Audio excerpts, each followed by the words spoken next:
Hello बच्चों, चलिए प्रश्न बढ़ते हैं। निम्नलिखित समुच्चयों में से कौन किसका उपसमुच्चय है, इसका निर्णय कीजिए। समुच्चय ए है x, x belongs to R तथा एक्स की घात 2 माइनस 8 एक्स प्लस 12 बराबर 0 को संतुष्ट करने वाली सभी वास्तविक संख्याएं एक्स। बी समुच्चय है 2, 4, 6। समुच्चय सी है हमारा 2, 4, 6, 8। इस तरह से अपरिमित है ये।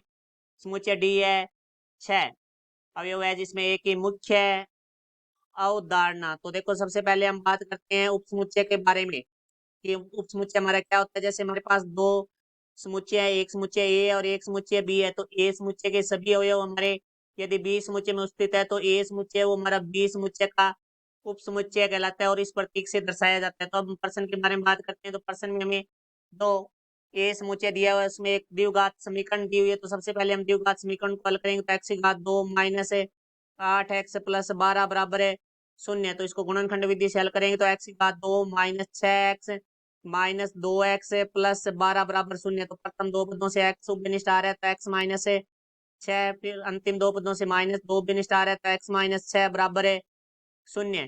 तो यहाँ से x माइनस 6 हमारा उभयनिष्ठ आएगा तो यहाँ पीछे रह जाएगा हमारे पास x माइनस 2। दो पदों का गुणनफल है वो हमारे पास यहाँ 0 है।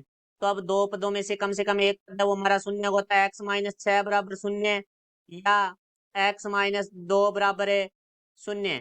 तो यहाँ से माइनस का 6 दूसरी तरफ जाएगा तो x बराबर 6 आ जाएगा या x बराबर है 2 आ जाएगा। तो हमारा समुच्चय ए है जिसमें अवयव होंगे 2, 6। तो यहाँ हम लिख देते हैं समुच्चय ए है उसमें अवयव है हमारे 2, 6। फिर हम 20 समुच्चय को लिखते हैं। तो 20 समुच्चय में जो हमारे अवयव हैं वो हैं 2, 4, 6। तो देखो 2, 4, 6। तो हमारा जो सी उप समुच्चय है उसके अंदर हमारे अवयव है 2, 4, 6, 8। इस तरह से अपरिमित अवयव हैं। उसके बाद हमारा जो डी समुच्चय है उसके अंदर अवयव हैं 6। तो अब हम देखते हैं कौन सा किसका उप समुच्चय है। तो हमारे देखो जो एक के अवयव हैं वो सारे के सारे बी समुच्चय में विद्यमान है। इसका अर्थ हुआ कि ए उप समुच्चय है बी का। फिर हम देखते हैं एक के जो अवयव है वो सी में भी विद्यमान है। तो इसका अर्थ हुआ कि ए उप समुच्चय है सी का। फिर हम देखते हैं कि ए के अवयव जो डी में है वो विद्यमान है नहीं है। तो इसका मीन्स है कि ए है वो डी का उप समुच्चय नहीं है।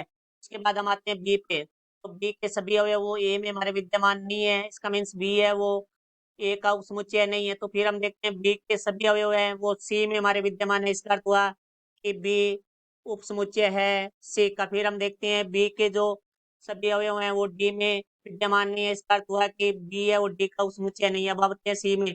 तो सी के सभी अवयव है वो हमारे ए में विद्यमान है नहीं है। इसका में अर्थ हुआ कि सी है वो ए का उपसमुच्चय नहीं है। सी के अवयव है वो बी में भी सारे नहीं है। तो सी बी का उपसमुच्चय भी नहीं है और सी के अवयव डी में भी नहीं है सारे। तो इसका अर्थ हुआ कि सी डी का उपसमुच्चय नहीं है। अब हम बात करते हैं डी के। तो डी में अवयव है 6 जो कि ए में विद्यमान है। इसका अर्थ हुआ कि जो डी है वो हमारा ए का उपसमुच्चय है। उसके बाद हम आगे देखते हैं डी के जो अवयव है वो बी में भी विद्यमान है। तो डी उपसमुच्चय है बी का। फिर डी के अवयव है वो सी में भी विद्यमान है। तो इसका अर्थ हुआ कि डी उपसमुच्चय है सी का। तो ये हमारा प्रश्न का उत्तर हुआ। आशा करता हूँ समझ आया होगा। धन्यवाद।